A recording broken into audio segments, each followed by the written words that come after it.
Warning! The following video is not over-exaggerated. Basically, all opinions shared are accurate to my thoughts and feelings. What more do I really need to say? It's the damn Virtual Boy. Just look at it! What in the absolute hell happened here? High-resolution 3D graphics. That adds up. I love that batteries not included is highlighted in the same way as the other console features instead of being, I don't know, hidden on the back or something. Speaking of the back of the box, it highlights about half of the entire North American Virtual Boy library. If you're gonna make a headset, include a head strap. Cheap plastic legs aren't gonna do the job and you know it. Oh wait, there is no head strap because the Virtual Boy weighs too much. It would probably strain your neck shortly after straining your eyes. Which yes, I'll bring it up. Virtual Boy games hard to look at, bad, yada yada yada. The only person that actually likes two D-pads on a controller is D-pad Gamer, probably. Also, if this console has high-resolution 3D graphics like it says it has, you'd think that the controller would have, like, I don't know, a joystick for 3D movement? 6 AA batteries to power this piece of crap. I can think of at least one better way to go through batteries, and that's pushing buttons on my remote for hours on end, because that would actually be more fun. But what about the battery life? It's about 4 hours in length. Yeah, pretty lame in comparison to the Game Boy lineup. And the battery pack is attached to, the controller? That makes no sense whatsoever. Like, maybe it was to prevent the Virtual Boy from being too heavy or something, but what? This face Velcro strap thingy is surprisingly comfortable, but my biggest gripe is there's no way to replace it. What if you hand the Virtual Boy to a friend that's super sweaty and then gets it all gross and stuff? This thing is bacteria heaven. Why are the start and select buttons the same size and shape as A and B? Like, I get they were going for, like, the symmetrical look, but, you know, there's a reason the pause button on every other controller known to mankind is shaped differently. It lacks the same importance and is meant to be harder to reach. These shoulder buttons mesh well with my hands, but they just feel cheap. The sheer irony of Nintendo putting their question and service phone number right next to where your eyes are. The number you have reached is not in service. Not in service? What are you talking about not in service? I need to fix my Virtual Boy. The Virtual Boy is technically portable, but you need the stand to set it down somewhere. So, yeah, I'm sticking with Game Boy. Actual portable here. The 3D effects are very underwhelming nowadays. Even when they got it working properly on the 3DS, a lot of people didn't use the 3D. Oh yeah, this is another thing I'm obligated to mention. There's this extension port to play multiplayer games, but it never released, so yeah, I brought it up. Now go delete your comments saying that I forgot to bring this up. Please, just watch the whole video. Just do it. You know, if you have to make all your games red and black to reduce the cost of your system, it's probably not a good idea to begin with. If you're gonna make a virtual reality headset without head tracking, don't make a virtual reality headset. Maybe the Virtual Boy didn't sell well because the commercials turned it into a terrifying monster and everyone ran away from it. That's what I'm doing. You might be wondering, how many Virtual Boy games are there? 22. That's right, just 22. And I'm gonna play them all right now because I will never have a reason to ever play any of these ever again. Every single game asks you if you want to turn automatic pause on or off. Seriously? Like, I get it's to help with the eye strain, but that's just as bad as Wii games telling you to take a break every 10 minutes.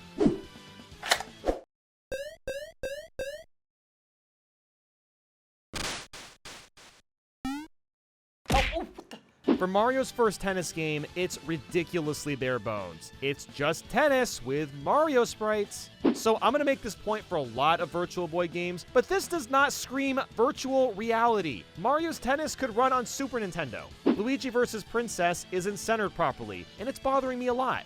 Peach do be shaking that thing like it's nobody's business. I'm not okay with this music. For a supposedly advanced console, it sure sounds like this belongs on the Game Boy still. We're not facing off against Donkey Kong Jr., just Donkey, that's all. Yoshi's face and waddle when he wins is actually fantastic.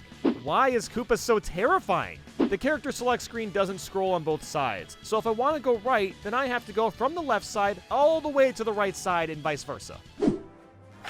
Wow, what an exciting launch game. Pinball in space. That's a new one. The pedals aren't very satisfying to hit. It feels like there's a tiny bit of delay in the input, which really takes me out of the immersion. The physics are a little wonky. The puck feels way too floaty. There's only 4 pinball tables. That is a pathetic amount. I never thought I'd say that I got my ball stuck in between Mega Man helmets and Galactic Pinball on the Virtual Boy, but here we are now. Seriously, why does the ball slow down as I'm approaching the pedal? It keeps throwing me off. You'd think Nintendo would have used Punch-Out instead of, whatever Teller Boxer is supposed to be. Man, I wish I was as cool as Johnny. Maybe someday. Rick? Why is your head going from your shoulders to your stomach? Oh, I think I need an adult. Picky is 527 years old? Is this a typo, or is it just a VTuber? There's only 7 opponents and 1 final boss. It would have been nice to at least top out at 10 or 12. Whoa there, Mamoru. You can't just lift your torso out of your body. That is 100% cheating. I could have mistaken this as an alpha build for Star Fox, but no. This is just how Red Alarm looks. Good luck. Good luck is right. I'm playing Red Alarm on the Virtual Boy. Okay, I seriously have no idea where I'm supposed to go. This is horrible! And the first-person mode doesn't help at all. Yes, I tried it. This kind of game would really benefit from a remaster on the Switch or Oculus Rift. Virtual Boy Wario Land is the name they went with, huh? I kind of preferred Wario Cruise over Virtual Boy Wario Land. Okay, but for real, it's a disgrace that a game this fun is stuck on the Virtual Boy. This would have been great on the Game Boy Color or Game Boy Advance. I'm all about evolving the game of Tetris, but this is not the way to go about that. Half of these Tetris pieces aren't even actual Tetris pieces. Like, if you're gonna call it 3D Tetris, why change things so drastically? And my god, this is so disorienting. I can barely tell where anything is. Some more colors would have maybe helped. I don't know, maybe not. Wait, look on the right side of the screen. This shows exactly where the piece is gonna drop. Okay, well, now I know how the game works, but I can only play properly by staring at this guide and not looking at the 3D part of the game. So, yeah, that's kind of stupid.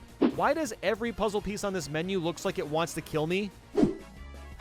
Ah, yes, golf. The first thing I think of when I imagine VR. The golf course isn't green, so I don't think I can play this. All I can see is blood and death all over the course, that's it. I'm not the only one that's imagining Hotel Mario right now, right? So the one real Mario game we got for the Virtual Boy is just Mario Bros, but in 3D. I know a 2D platformer was in the works for Virtual Boy, but this is just sad. The music is horrible. Not all Mario music is great, but this is another level of generic and forgettable. For some reason, I'm allowed to try level 40 on the get-go, and I can confirm that that was not my best plan. Hitting the spinies from the distance is a cool idea, but the depth perception is so hard to get used to. I don't know, man. It just feels wrong seeing the Mario logo without any color besides red and black. Gotta love the elevator button sound effects. Can anyone explain to me what's so funky about Nestor's funky bowling? I mean, admittedly, I giggle saying it out loud, but it's just bowling. How funky can it possibly be? Look how freaking big the TM trademark is on the logo. Ugh. So when you get a spare in this game, a spare change machine pops up. Okay. Oh, I found the funky. It's Nestor's facial expressions. Okay, now that's truly riveting. Whoa, wait a second. Play that back. Nestor just lost all of his hair in like 2 seconds. I am never going bowling after this. This flame animation with the shadowing is the best/worst thing I've ever seen. I can't stop looking at it. Why is Kirby in my Bomberman spinoff? And why is the music so creepy? Like, really, it's just a puzzle game. Why is this on Virtual Boy? How do you even make a puzzle game without some normal arcade or endless mode?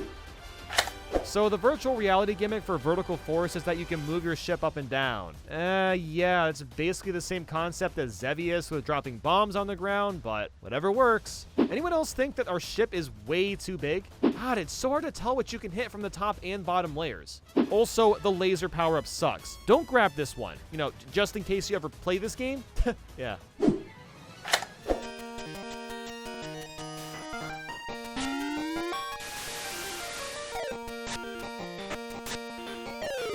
It sure is baseball. The music is actually pretty catchy, but I'd much rather play this on a normal console. I still don't understand why this movie needed a game based off of it, but then it's also on the Virtual Boy of all things. So basically, you just shoot stuff, especially the guys on water bikes. Truly riveting gameplay. The virtual reality effect is zooming the camera in and out. Yawn.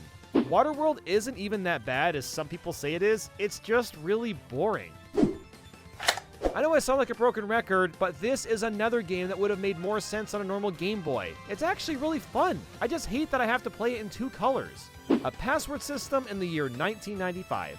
The game specifically said that I can only push boulders but not pull them. That doesn't make sense, but okay.